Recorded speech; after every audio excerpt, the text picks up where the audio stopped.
Bonjour à tous, bienvenue sur ce nouvel épisode de Double Slash. Comme d'habitude, nous sommes avec Alex. Salut Alex. Salut Patrick, salut tout le monde. Et donc c'est un épisode spécial news, l'épisode spécial news de février. Donc bon, on y va. On commence par une. Alors j'avais envie de te poser une question. Déjà, On y va. direct cash tout de suite. Cache comme ça. Non, je reviens là-dessus parce que suite à une discussion sur Twitter, en fait, il y avait un gars sur Twitter qui posait la question est-ce qu'aujourd'hui c'est nécessaire d'apprendre en fait les méta frameworks. Donc on parle de Next, Next, tout ça. Tu vois. Et Ouais, je moi, vois. évidemment, j'ai répondu. Voilà. Et moi, évidemment, j'ai répondu que bah, pour moi, c'est quasiment indispensable et que enfin, ça me semble impensable aujourd'hui de faire une application sans un Meta Framework.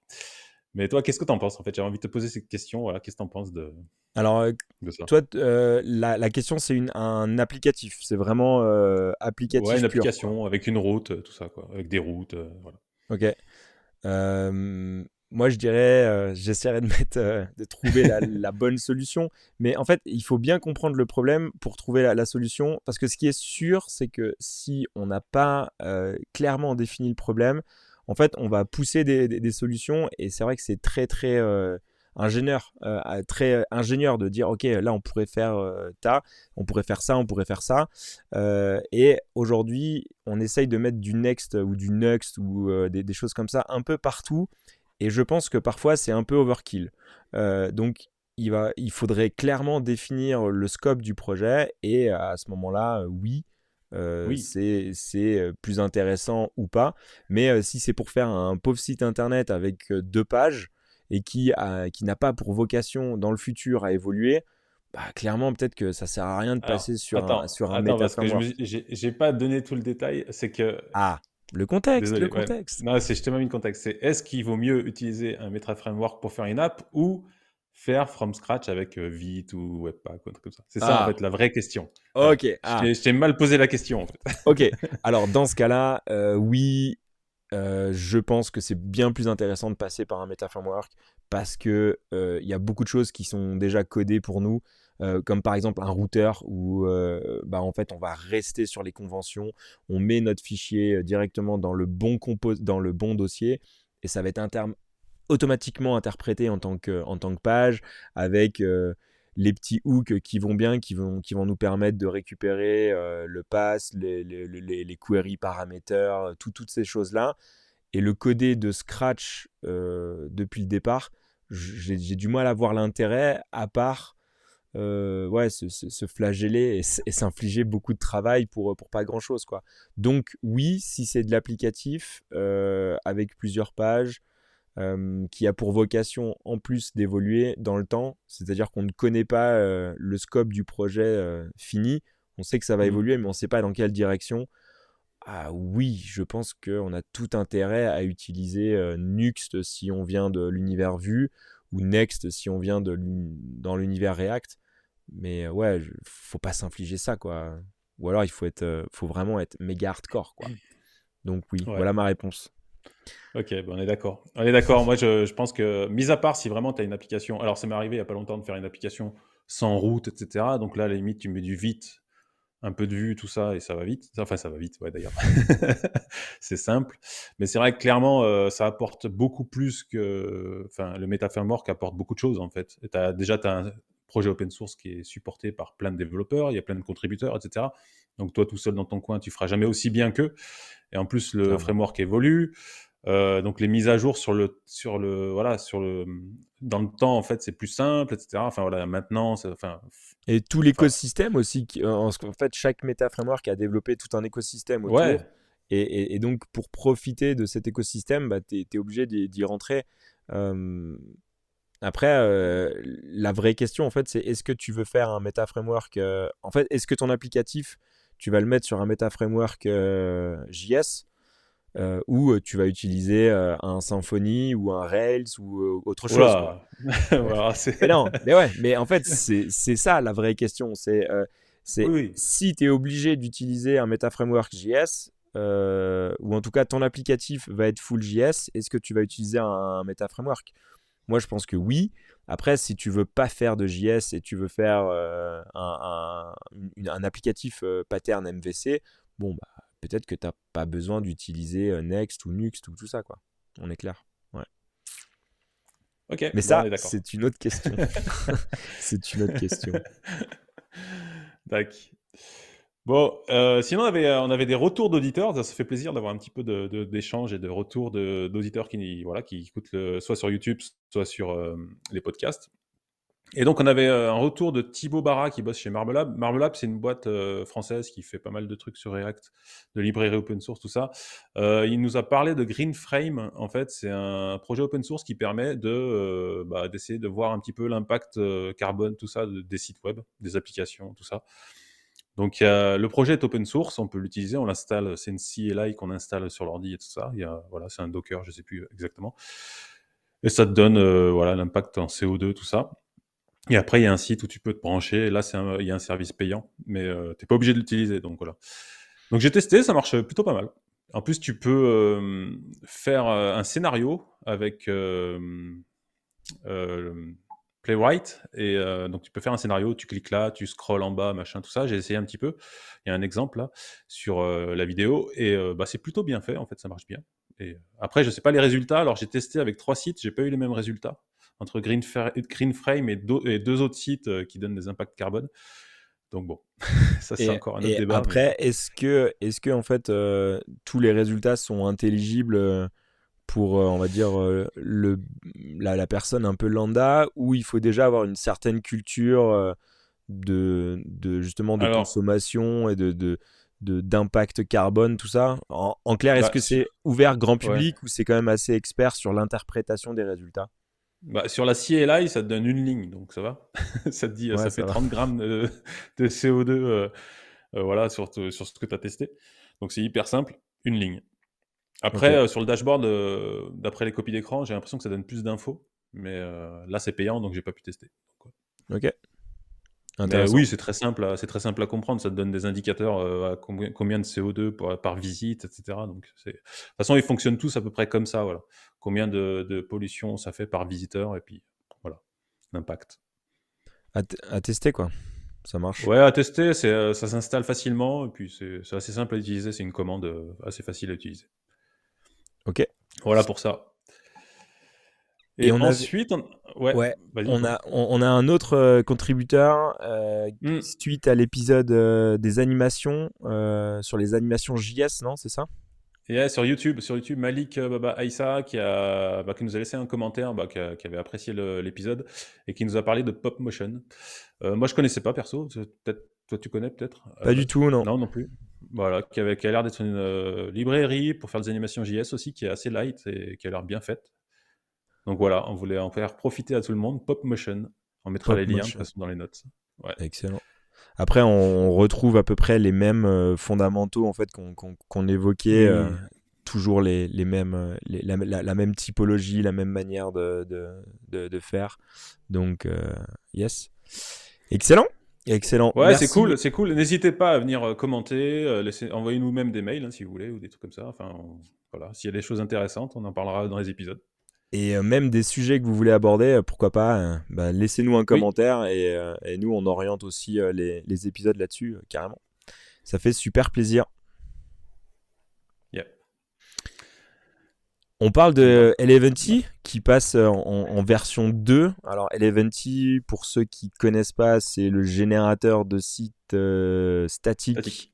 Hmm. qui est basé en Full.js et ça va Yep. générer des pages statiques.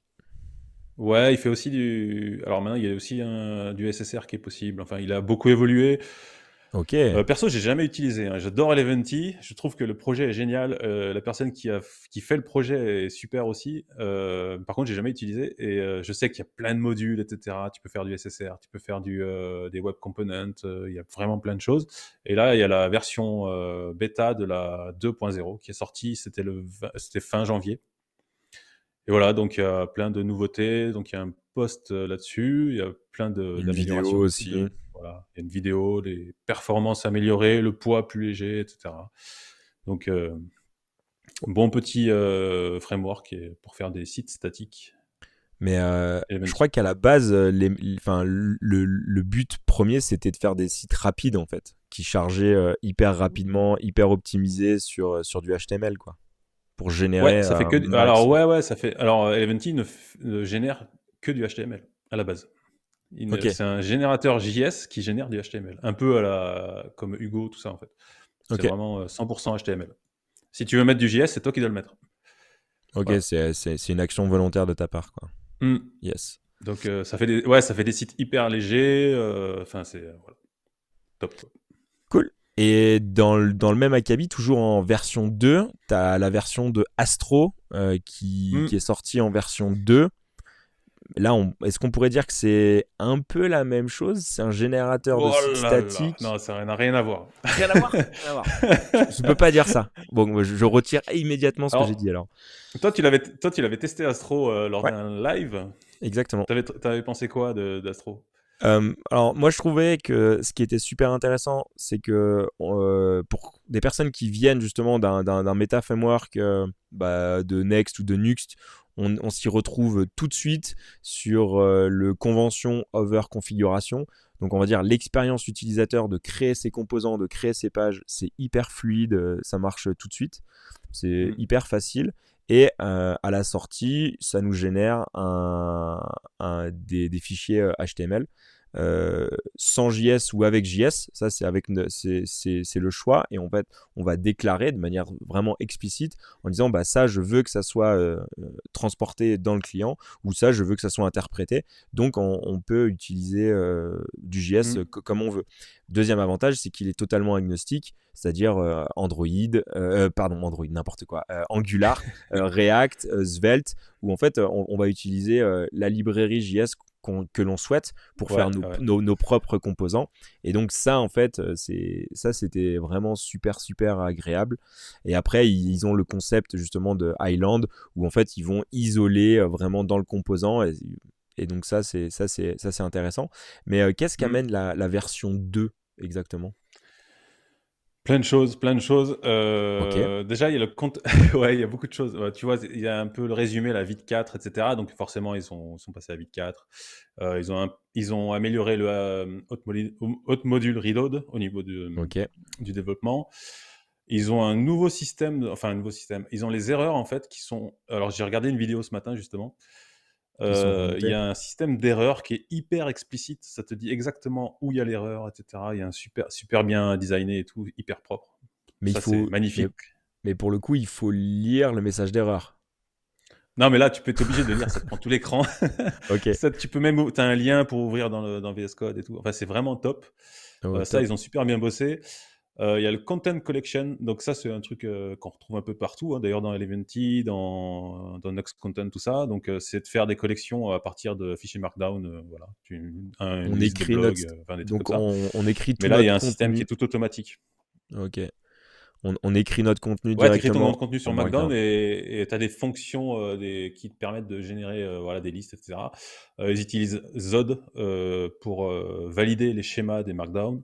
Mhm. Ça, c'est pas mal du tout. Zod, c'est vraiment pas mal en fait. Et il y a un nouveau, c'est l'hybrid rendering. Voilà. Donc, un peu à l'image de Next, tout ça, tu peux re-rendre derrière des pages. Voilà. C'est, Après, voilà. je crois qu'il va falloir qu'on fasse un épisode sur les modes de rendu parce qu'aujourd'hui ça devient hyper compliqué de comprendre tous ces modes de rendu entre du statique, du SSR, du hybride, Ouais. du server component. Je pense que ça peut être super intéressant de faire un épisode là-dessus. Bah, ouais, ouais, c'est clair. De toute façon, c'est prévu.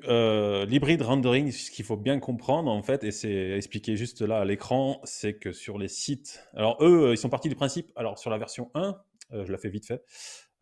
Tu pouvais faire du SSR, mais c'était soit tu faisais du statique, soit tu faisais du SSR. Je crois que tu pouvais pas choisir l'un ou l'autre. C'était pas mélangé. Non. Voilà. Là, c'est changé, donc c'est résolu. Aujourd'hui, tu peux faire des pages en statique et des pages en SSR. Et but principal, évidemment, c'est de pouvoir générer des sites avec des gros volumes de pages. Toujours le même problème. Voilà. Et oui. Donc Et ouais, c'est donc en fait, tu vas pouvoir garder ta structure statique sur des pages qui sont pas rendues, enfin qui ont peu d'évolution, et ouais, garder, on va dire, de la fraîcheur quand on a besoin, avec un rendu serveur, quand là, tu as besoin d'avoir quelque chose de ouais, ouais. beaucoup plus dynamique, quoi.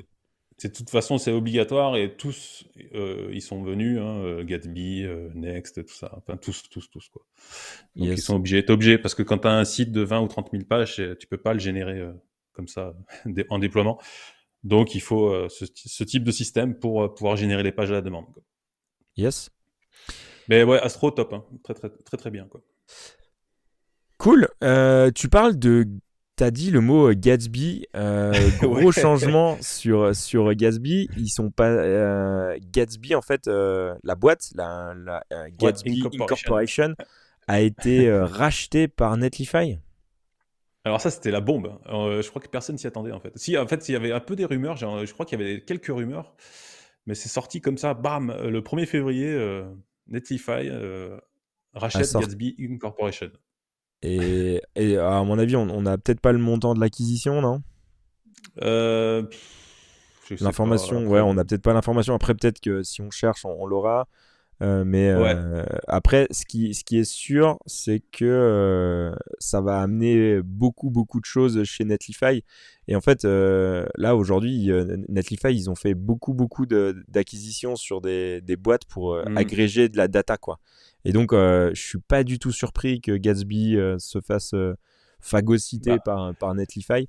Parce que je sais pas si tu avais déjà joué avec toutes les hmm. features qu'ils ont qu'ils appellent The Graph, où en fait sur GraphQL, sur Netlify, tu pouvais agréger Ouais. GitHub, Mais Spotify, justement, tout ça. Et donc là, en fait, ça va complètement dans la même lignée hmm, de Gatsby, parce que on avait parlé sur un épisode précédent justement, où Gatsby a vachement développé son Content Hub, voilà quoi.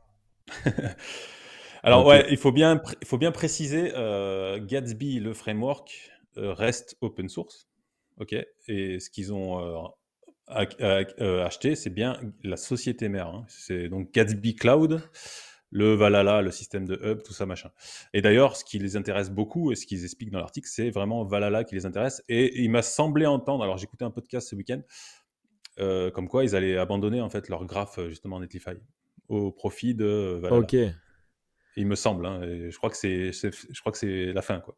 Donc, Ah, c'est ballot quand même, parce que c'était cool. Juste avoir une API Stripe en GraphQL directement en 3 clics, c'était quand ouais, mais même ça cool. sera la même chose en fait. Bah, en fait, Ok, Valhalla, c'est un peu la même chose, quoi. C'est un content hub qui transforme tout en GraphQL, quoi. ok, Donc cool. c'est exactement ce qu'il faisait, sauf que Gatsby l'avait fait, quoi.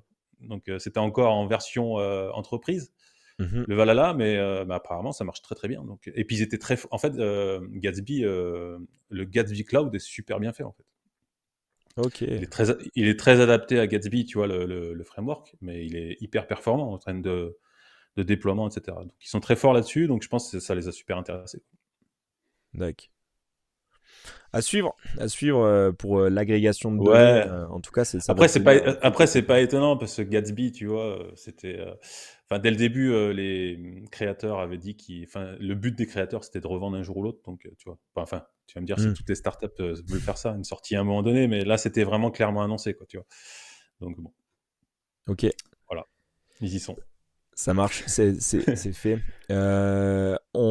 Pour ceux qui ont suivi, il y a une chaîne qui s'appelle c'est Onipot, un truc comme ça, c'est ça Ouais, Honeypot. la chaîne YouTube. Et ils font pas mal de reportages. Il y avait déjà le reportage sur Evan You, le créateur Mmh. de Vue. Et là, ils ont sorti la version pour React, où ils retracent un peu la genèse de React.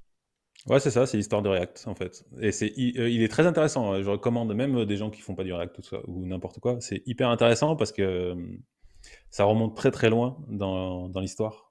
Tu vois, vers 2010, 2011, 2012, tu vois, où Ok. vraiment Facebook se posait des questions. Voilà, tu sais, au début, je sais pas si tu te souviens, Facebook était parti sur du HTML5. Ils voulaient pas faire d'application. Et donc, ils avaient mis tout le paquet Ok, peut-être. sur des web apps, en fait, pour, voilà, avec JS, etc. Et donc, ils avaient un framework qu'ils avaient créé en interne qui s'appelait Bolt. Enfin, je vais pas vous faire, je vais pas spoiler le reportage, mais. Mais non, mais regardez YouTube et voilà. Et donc, c'est hyper intéressant parce que tu vois Super le reportage. pourquoi ils sont arrivés là et pourquoi ils ont fait ça, etc. Et ouais. Et, non, c'est hyper intéressant. Franchement, c'est chouette à regarder. Cool. Euh, Et allez, on lance le pavé dans la mare. Il y a quelqu'un, Arnaud Le Mercier, qui écrit un blog, un blog Il aime pas post, quoi. JS. Et il dit, vas-y, on supprime Webpack des projets Symfony. Ouais, C'est un peu osé, non? non, j'ai vu passer ce truc, alors j'ai trouvé ça. Alors au début, je me suis dit, mais qu'est-ce qu'il fait lui? Et en fait, je me suis dit, ouais, en même temps, il a pas tort, c'est peut-être pas mal. En fait, il aime pas JS lui à la base. Parce qu'il Ça vient l'embête d'utiliser. ouais, il vient du Ouais, monde PHP, quoi. ouais, on va dire ça. Et puis ça l'embête d'utiliser des toolings Node, etc. et de les maintenir et tout ça. Donc voilà, il a fait un article là-dessus.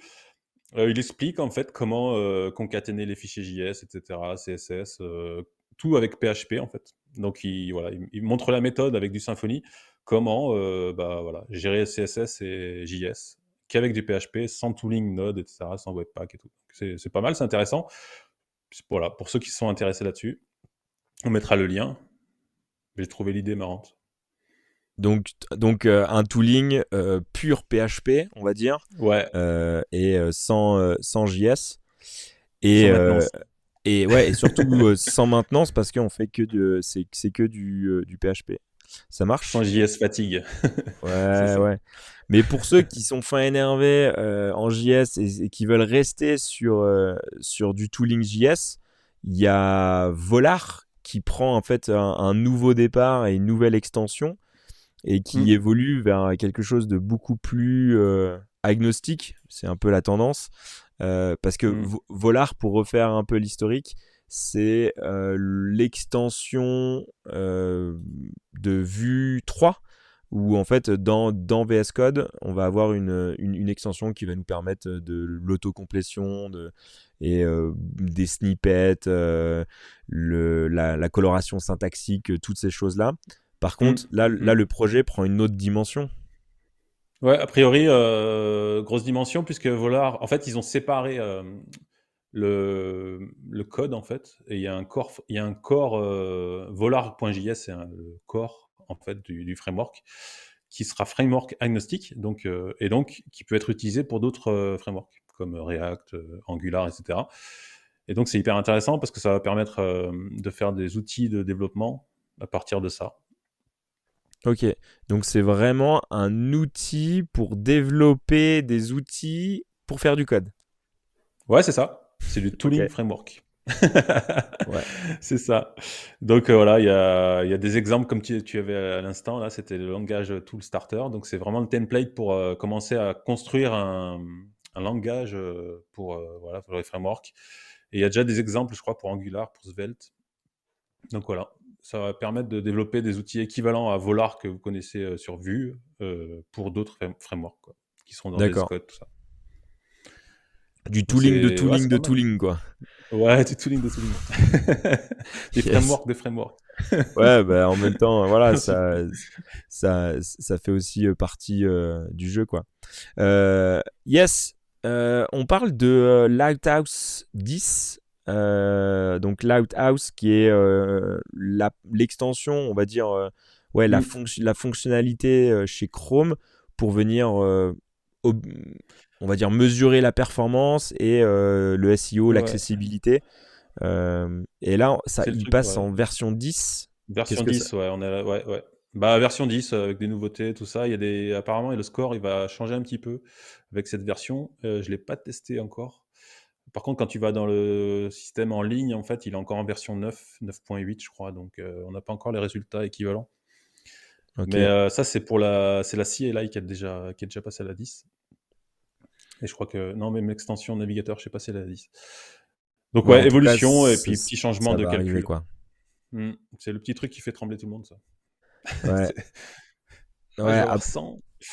après, c'est difficile d'avoir 100 Ouais. mais enfin même nous les premiers, on se prend au jeu d'aller essayer d'aller gratter des points. Après, c'est quand même hyper didactique où il nous explique justement qu'est-ce qui fait que bah on a un Mm. mauvais score ou en tout cas qu'est-ce qui nous pénalise et comme il nous donne aussi des pistes pour l'améliorer. Après, il faut aussi raison garder. C'est sûr que si sur un site où il y a deux composants et voilà, trois assets, Ouais, ouais, bon ouais. bah c'est facile d'avoir 100 quoi. Par contre, une fois qu'on a un site pensé pour les humains et un peu avec des animations, tout ça, pour aller chercher des points, ça va être beaucoup plus compliqué, quoi. Et surtout, attention, c'est Lighthouse, tout ça, c'est juste des indicateurs, hein. C'est pour nous, les devs, pour tester et voir le score qu'on a. Mais Google calcule différemment. Donc, parce Mhm. qu'apparemment, j'ai entendu qu'il y en a qui trichaient en fait pour avoir du 100, et puis, sauf que non, ça marche pas comme ça. C'est Ah, beaucoup plus complexe. ok. Bon, maintenant on le sait. Maintenant on le sait. Maintenant vous Ouais, savez. non, mais c'est pas, de toute façon, c'est pas parce que. Alors, si tu as déjà 85, 90, 80 même, on va dire, c'est déjà très bien, quoi. Vous prenez pas la tête à monter à 100. Et puis, c'est pas parce que vous avez 100 que forcément le site va être mieux référencé, va avoir un meilleur SEO, tout ça. C'est pas aussi simple, en fait. Ok. Voilà. Et si on s'amusait à faire du Node, à avoir un Node.js runtime directement dans le browser, Yeah. ça pourrait être. Bah ouais, ça c'est Code Sandbox. Alors Code Sandbox, c'est un truc qui permet de coder dans le navigateur et puis d'embedder, de mettre dans les pages du code en fait pour voilà, un embed. Et maintenant on peut carrément faire du langage serveur dedans. Et Donc ouais. tu peux faire du Node dans ton navigateur. Donc on peut, C'est un on truc de peut ouf. mettre des mots directement exécutables. En Ouais. fait, ouais, c'est vraiment un IDE qu'on peut intégrer dans nos pages, dans nos sites internet. Et là, on peut directement Mm. mettre un snippet Node qu'on pourra exécuter. Ouais. Node ou autre, hein, ou Dino. C'est une connerie. Ah ouais, ok. Ah ouais, c'est Ouais, tout vraiment ce qui est langage serveur, hein, vraiment. Mais tu sais, eux, ils ont quand comment ça s'appelle?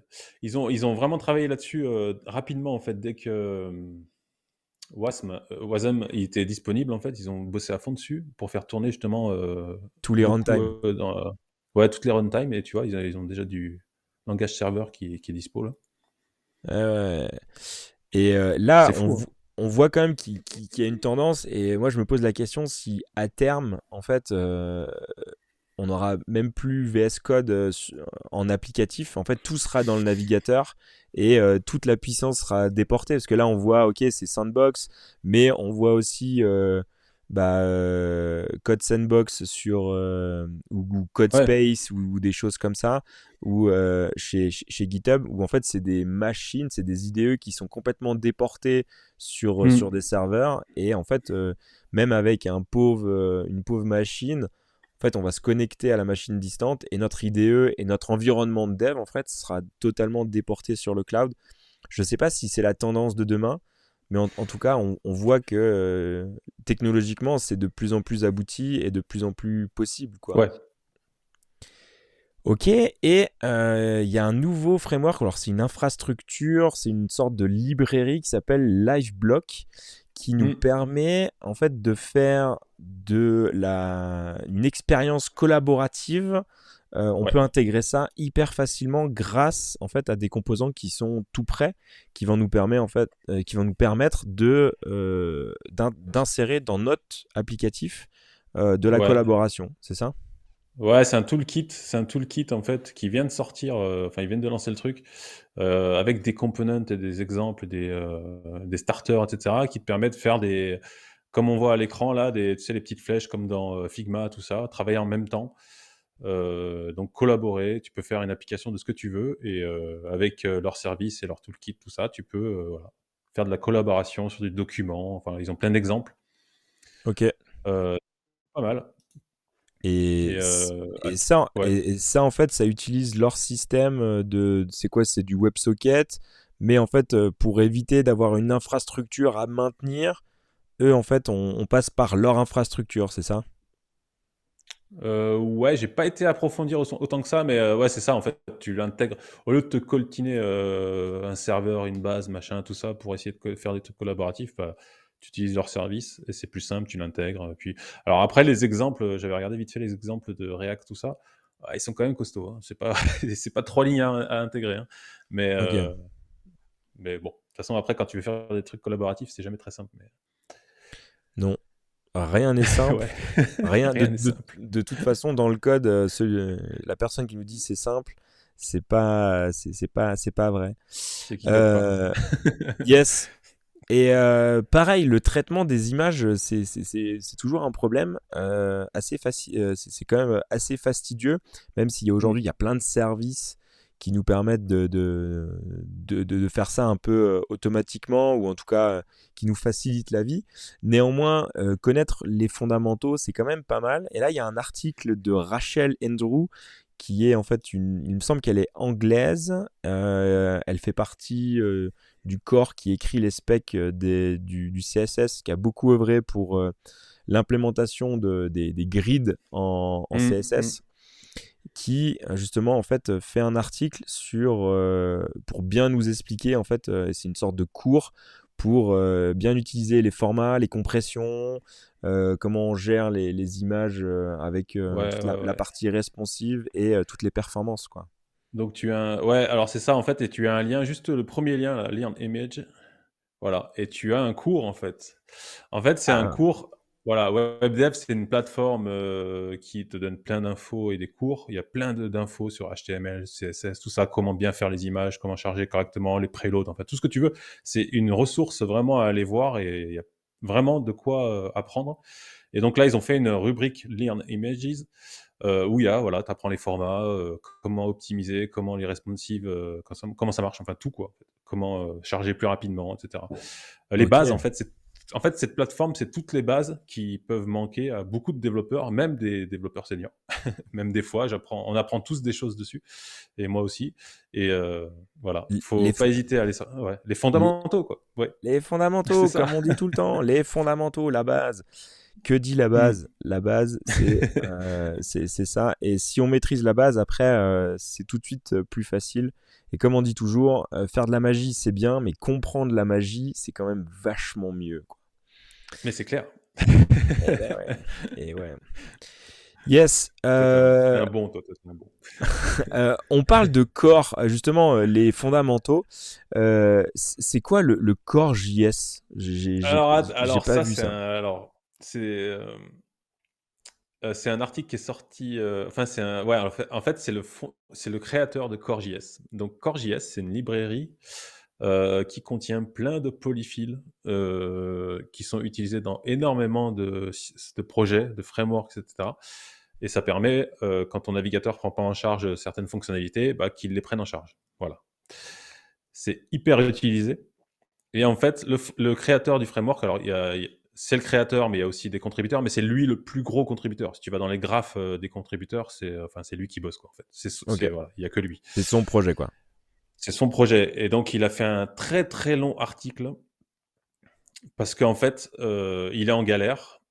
Et en fait, voilà, je vous invite à le lire. Il est très très long, hein. Mais vraiment. Et son histoire, elle est incroyable, hein. Il a fait de la prison, machin, enfin, et parce qu'il a eu un accident de voiture. Voilà, bref, je vais pas détailler. Et il explique qu'en fait, le projet open source qu'il a créé, il est énormément utilisé. Il fait voir tu vois, les Netflix et compagnie, des sociétés Netflix, eBay, voilà, Pornhub, Pornhub, tu vois. Binance, Spotify, donc des petits sites, quoi. Des petits Ouais, et sites. des sociétés qui engrangent des millions, tu vois. Et Ouais, sauf qu'il explique que il y a personne qui donne de l'argent, en fait. Donc on en revient toujours au même truc, c'est que voilà, un projet open source qui est énormément utilisé par des grosses sociétés, et personne va mettre la main au porte-monnaie, en fait. Donc ça en revient toujours au même truc, quoi. Il faut soit contribuer au projet open source, soit financer ces gens qui, voilà, CoreJS, c'est hyper important dans la communauté des frameworks, etc. ok. Et Ah, pour le coup, en fait, l'article, sans grand spoil, il fait un appel au don en disant là, moi, j'ai besoin de pouvoir maintenir le projet de manière pérenne et hmm. que le projet soit viable dans le temps. euh, il faut qu'il y ait soit des contributeurs, soit de l'argent qui rentre, quoi. C'est ça? Ouais, en fait, il explique que la version 3, c'est ça, hein, actuellement, elle commence à dater un petit peu, que bah, normalement, il devrait commencer à faire une prochaine version, et que là, il se pose la question, est-ce que je continue, est-ce que je continue pas, quoi, parce que s'il peut pas en vivre, en fait, en plus maintenant, il explique qu'il a une femme et un enfant, enfin voilà, c'est voilà, l'histoire, enfin l'article est méga long, quoi. Ouais. Après, pour ceux qui nous voient sur la vidéo parfait sur YouTube, mais en fait, il y a une image qui résume parfaitement bien. C'est ils ont construit tout un empire, donc toutes les sociétés qu'on a citées. Et en fait, il y a une grosse pierre angulaire qui est CoreJS. Et si demain CoreJS s'écroule, leur système s'effondre aussi, quoi. Donc, même en termes de pérennité, c'est super dangereux pour ces grosses boîtes-là, quoi. Ouais, en fait, ce dessin-là, tu sais, il était sorti quand il y avait eu la grosse faille, je sais plus sur quoi. Tu sais, il y a eu une faille, je sais plus sur quoi, il y a quelques mois. Ah, je Et me rappelle pas. en fait, c'était un framework, je crois que c'était Java.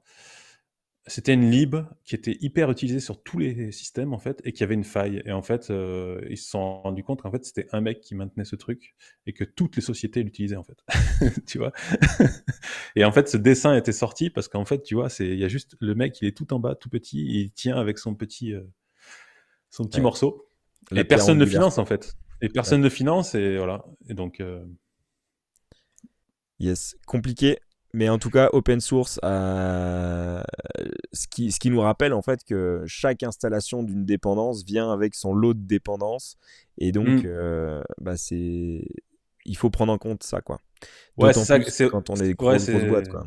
ouais, c'est ça. Et c'est ce qu'il explique aussi, c'est que son projet, en fait, il est inclus dans, voilà, dans des systèmes et qu'on le voit pas forcément, en fait. Et que du coup, bah, c'est pour ça que les gens vont pas forcément donner des sous, tout ça. Donc voilà, juste, soit vous allez contribuer au projet, soit essayer de financer, ne serait-ce que des fois 1 € par mois, des trucs comme ça suffit pour aider des gens comme ça. Et j'ai et je rebondis pour Vas-y, dire, bah, Patrick. si vous voulez aider le podcast double slash, évidemment, vous pouvez aussi, donc sur la page soutenir sur le site. Voilà, on a déjà 2 contributeurs, mais ne serait-ce que 1 € voilà, par mois, ça nous suffit. Un grand merci à eux pour Ouais, leur soutien. Ça fait super plaisir, vraiment. carrément. Super plaisir. On parle de CSS native qui va évoluer, ou en fait, est-ce que en fait on serait pas en train d'assister à la mort du SAS ou du SCSS ou des choses comme ça, avec ces nouvelles specs qui Ah. vont sortir, où on va pouvoir nester le CSS de manière native? Bah, ouais, de toute façon, le CSS, il évolue et tant mieux. Donc, ouais, petit à petit, on aura peut-être plus besoin de tous ces outils et on pourra écrire de façon native. Voilà. Déjà, avec les CSS var, c'est déjà énorme. On a gagné. Bon, après, c'est pas pareil Carrément. hein, entre les variables de ça. Mais ouais, plus il y aura des choses natives, et plus on pourra se passer d'outils, en fait, c'est clair. Donc là, Donc, c'est déjà disponible, mais derrière un flag. Donc ça veut dire que ouais, c'est Chrome, sur Chrome, ouais. ouais, sur Chrome, on peut déjà utiliser ça.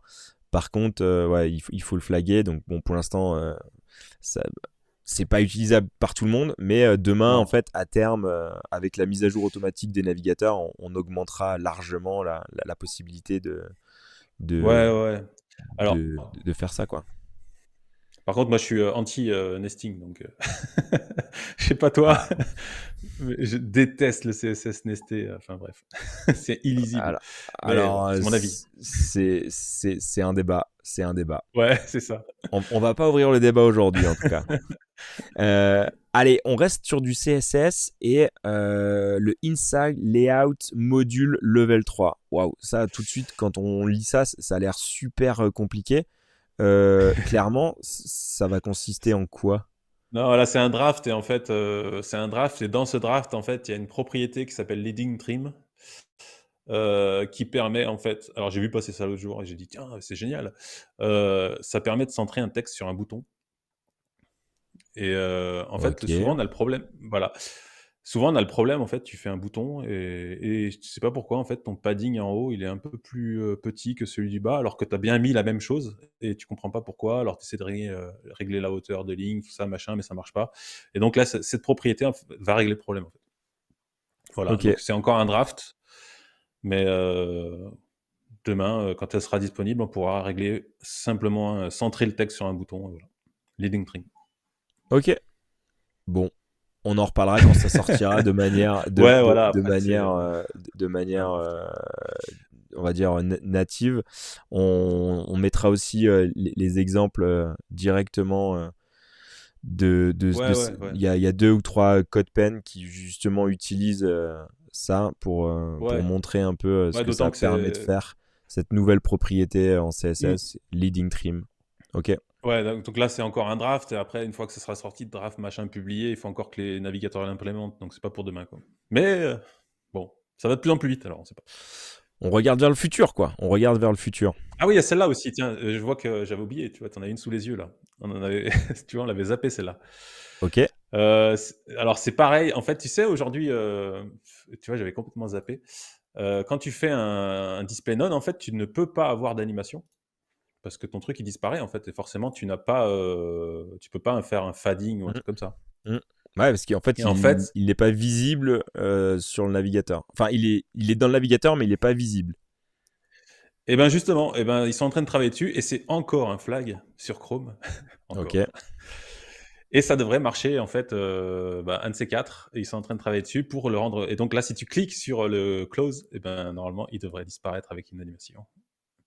Ah, Non? donc en Je fait, déconne? ton display none et ton display ou display block, en fait, Mmh. tu pourras animer cette propriété-là. Donc la disparition de ton élément, euh, tu pourras l'animer, quoi. Ok? Ouais, tu pourras faire une transition, donc c'est en flag et bah, du coup, tu as rien à changer, hein, c'est juste ça devient natif en fait. Donc tu pourras faire une transition sur un display note. Ok. Donc ça voilà. Ça arrive sur Ça- Chrome, donc qui sait, peut-être ça va arriver sur les autres. ouais, après, ça arrive toujours à un moment donné, mais il faut attendre, quoi. Par contre, il y a un truc qu'on a attendu depuis très très très longtemps, c'est les notifications sur iOS, donc le web Ouais. push en fait, pour les PWA. Mmh. Donc les PWA, les Progressive Web App. En fait, un gros argument commercial qui était contre les PWA, c'est qu'ils disaient oui, on peut pas faire des on peut pas faire des notifications, on peut pas faire des notifications. Donc commercialement, c'était un frein. Même si au plus profond de moi, je pense que les notifications sont un frein à la productivité de ma boule C'est clair. et comment perturber ton cerveau toutes les 10 minutes avec un tudut. Bon, ça après, c'est un autre débat. Mais aujourd'hui, dans la dernière bêta de iOS 4, donc la bêta 1, on voit que les web push en fait sont arrivés directement dans pour les PWA qui sont déjà installés. Et donc Mmh. c'est juste trop trop bien ça en fait. Enfin. Enfin, enfin. Enfin. Et Depuis le temps qu'on attend.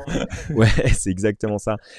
Pour le coup, en fait, c'est Maximilio Ouais, il est pas facile Maximiliano à dire. Fiertman, qui est un Argentin, qui est, je pense, la référence en termes de PWA. The Euh, Boss. The Ouais, Boss. c'est lui. En fait, on arrive tout de suite sur son blog dès qu'on fait des recherches un peu poussées sur des implémentations de patterns, comment il a réussi à implémenter. Voilà, il a un blog qui est hyper, hyper bien documenté. C'est lui qui fait Mmh. les formations chez Frontend Master pour justement sur toutes les PWA, tout ce qui est background service et tout ça. Donc, c'est très, très, très, très, très, très intéressant. Et Ouais. il a fait justement un fil Twitter qui est assez détaillé, assez poussé, avec plein de références. Évidemment, on mettra le lien dans Ouais. dans- Ouais. Mais tu vois, il y a plein de choses qui arrivent avec, il y a les web push, évidemment, c'est ce que demandent souvent les clients, hein. Ouais, OK, je fais une PWA, mais je fais des web push. Ah bah, c'est pas possible sur, Safari, sur iOS et là, bon, là, c'est le blanc, en général. ouais, Sinon, après, tu vois, il y a d'autres trucs, le badging, je pense que ça, c'est tu sais, par exemple, comme les emails, tu sais que tu as un email ou 2 emails ou 1, 2, des 3, WhatsApp 4 ou ce que avec tu un veux. numéro, quoi. Ouais, Ouais. voilà. Je vois PWA installation from third party browser, ça veut dire que Chrome sur iOS va peut-être pouvoir aussi faire des PWA en les installant. Enfin, il y a plein de choses qui arrivent d'un coup là, c'est trop bon, quoi. C'est bien, c'est trop trop Ah, ça bien. va être très très bon ça. Ça va être Et bon ça. ouais, ouais. Et non, mais clairement, ça va être top. Allez, on parle un petit peu de design parce que c'est joli à voir. Alors, on va pas rentrer dans le débat pro ou contre Tywin, mais cet outil en fait nous permet d'avoir un dégradé de couleurs Mm, hyper facile. Ça s'appelle mm, UI Color. On rentre la couleur qu'on a choisie et ça nous fait un dégradé automatique, ce qui nous permet en mm. fait d'avoir des nuances de cette couleur-là, plutôt facile Ouais. et super agréable quoi. Ouais, ouais, l'intérêt, c'est quand tu as ton client qui a une charte graphique avec une couleur, voilà, des couleurs spécifiques, bah, tu peux faire la palette en fait utilisable dans Tailwind avec voilà, green 100, green 200, machin, voilà. Et après tu peux la mettre. Et derrière, en fait, on a aussi possibilité de l'exporter directement avec des variables Mm. SCSS ou native CSS ou même directement pour importer sur Figma avec du Ouais, code SVG, quoi. donc c'est pas Top. mal. C'est pas mal. Quand tu veux faire des effets sur les boutons, tout ça, opacité, enfin voilà, changer la couleur et tout, ça te le fait direct, tu as toutes les couleurs dispo, donc c'est pratique. Top. Cool. Mm. Et ben, il s'est passé plein de choses, Patrick, ce mois-ci. Ouais, il s'en passe tout le temps, il s'en passe tout le Et, temps.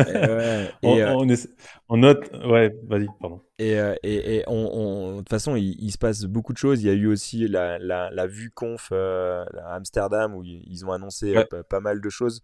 On fera des retours aussi là-dessus sur le prochain épisode news. oui, oui, carrément. Cool. Et bah écoute, on a fait le tour pour aujourd'hui. On revient avec plein d'autres épisodes. Et puis un grand merci à tous ceux qui sont restés jusqu'au bout de l'épisode. Et on vous dit à Ouais, bientôt. merci. Ouais, à bientôt. Ciao. Ciao, ciao.